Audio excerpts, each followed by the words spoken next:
மக்கள் பணம் எங்கெல்லாம் புழக்கம் அதிகமா இருக்கோ அந்த இடத்துல ஈஸியா பணம் கிடைக்குங்க. இப்ப கிரிக்கெட்ல வந்து நீங்க என்னதான் விளையாடினாலும் மக்கள் வந்து 100, 200, 1000, 10,000 டிக்கெட் வாங்கிட்டு போறாங்க பாருங்க. அதனாலதான் அந்த மக்கள் பணம் அங்க புழக்கத்துல இருக்கிறதுனால தான் அவங்க கோடி கோடியா சம்பாதிக்கிறாங்க. ஒருத்தர் வந்து 500 கோடி ரூபாய் கொடுத்து ஒரு படம் எடுக்கிறாரு. யாரும் ஒரு தனியால் போய் 500 கோடி ரூபாய்க்கு சினிமா பார்க்கறது இல்லை. ஒருத்தர் மட்டும் எனக்கு 500 கோடி அப்பா கொடுத்துட்டோம், எனக்கு மட்டும் போட்டு காட்டினா கேட்கிறாரு.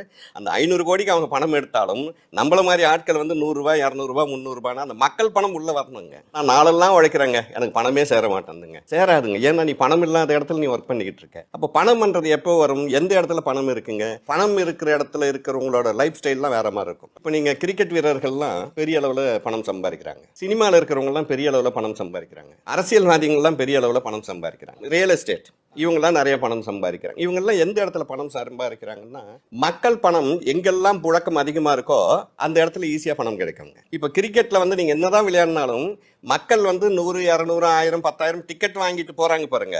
அதனாலதான் அந்த மக்கள் பணம் அங்க புழக்கத்துல இருக்கிறதுனால தான் அவங்க கோடி கோடியா சம்பாதிக்கிறாங்க. ஒருத்தர் வந்து 500 கோடி ரூபாய் கொடுத்து ஒரு படம் எடுக்கிறாரு. யாரும் ஒரு தனியால் போய் 500 கோடி ரூபாய்க்கு சினிமா பார்க்கறது இல்லை. ஒருத்தர் மட்டும் எனக்கு 500 கோடி அப்பா கொடுத்துட்டோம், எனக்கு மட்டும் போட்டு காட்டினா கேட்கிறாரு.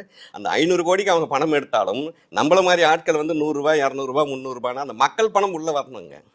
அதே தாங்க எல்லாமே இங்க ரியல் எஸ்டேட்டா இருந்தாலும் சரி, எதுவா இருந்தாலும் மக்கள் பணம் எங்கெல்லாம் புழக்கம் அதிகமா இருக்கோ அந்த இடத்துல நீங்க இருந்தீங்கன்னா உங்களுக்கு வந்துங்க பணம் சேர்றது வந்து ஈஸியா போயிடுங்க.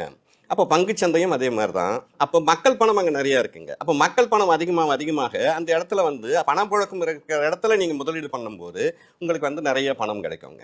இப்போ நீங்கள் வந்து பார்த்தீங்கன்னா எதையுமே மதிப்பு கூட்ட கற்றுக்கணுங்க. நீங்கள் ஒன்றுமே இல்லைங்க, கடலில் போய் பீச்சில் இருக்கிற மணல் எடுக்கிறீங்க, அதை கொண்டு வந்து ஒரு கையில் ஒரு பிளாஸ்டிக் கவரில் போட்டு யாருக்கிட்டனா கொடுத்தா வாங்குவாங்களா? மாட்டாங்க, வாங்க மாட்டாங்க.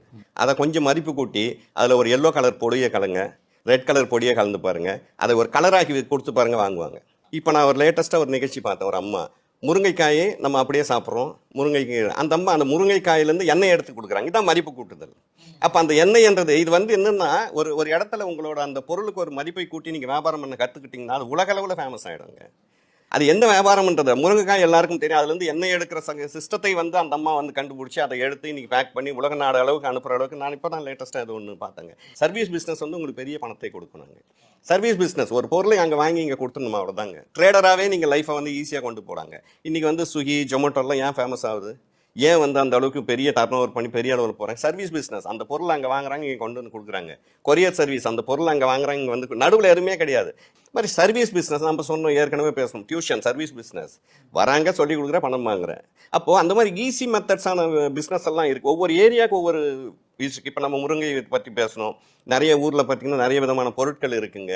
அந்த மாதிரி அந்த ஒரு பொருள் வருதுன்னா அந்த பொருளை அப்படியே விற்காம அதுக்கு எப்படி நம்ம மதிப்பு கூட்ட முடியும், அதை எப்படி நம்ம கொண்டு போக முடியும்ன்றதை பண்ணும்போது என்னன்னா பணத்தை நீங்கள் எவ்வளோ சேமிக்கணும்னா பணம் பண்ணுற விதையை நீங்கள் வந்து நிறைய கற்றுக்கணுன்றது தான் நம்மளோட முக்கியமான விஷயமா இருந்துகிட்டு இருக்குங்க.